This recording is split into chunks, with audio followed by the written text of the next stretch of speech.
Hi Upload, The Evil Within is finally here, and today's clip is all about survival.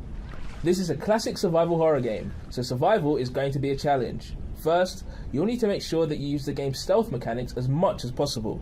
The Haunted, your main enemies in the game, can be extremely alert, so sticking to the shadows and turning off your lantern when trying to sneak past them should always be top priority. Luckily, there's also tons of cupboards to hide in and beds to crawl under if you find yourself lacking any conveniently placed walls or objects to cower behind. This will give you the opportunity to turn the tables by catching them unaware. Then there's distraction. Remember to use objects like glass bottles to distract and confuse your pursuers too. Killing isn't always your best option, and it's always wise to remember when to step away from a fight.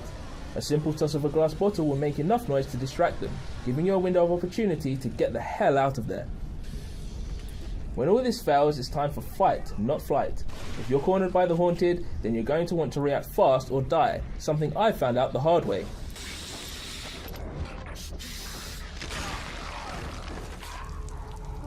Ammo is scarce, so only use it when you really have to, and if you do, at least when you're fighting the Haunted, aim for the head.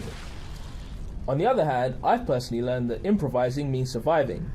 Save those precious bullets for larger foes and instead make use of any objects around you.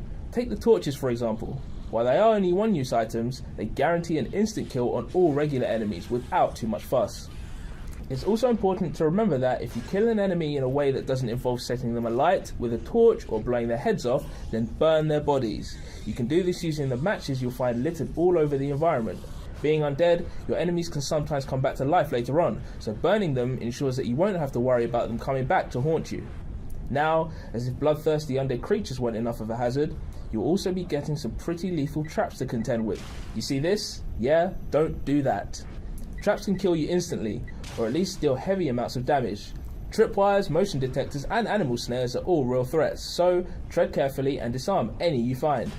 These will also conveniently net you parts to make your very own traps, which you can utilise using the Agony crossbow, which I'll go into more detail on in a later video. Lastly, you're going to want to keep collecting those jars of green liquid you've probably found all over the place. No, those aren't a cool new beverage, but what they do allow is for you to upgrade Sebastian back at the asylum, which you can access through any glowing mirrors that you find. Once you're in, you can strap yourself to this comfy looking chair and go to town on improving abilities such as your stamina, firearm accuracy and melee damage. Use it all wisely, as it could be the difference between life and death. That should cover it for our essential survival tips, but as any fan of horror should know, the end is never really the end. I'll be back tomorrow with another Evil Within clip, so don't forget to add the official Upload gamertag as a friend or follow us on Twitter at Xbox Upload to stay up to date.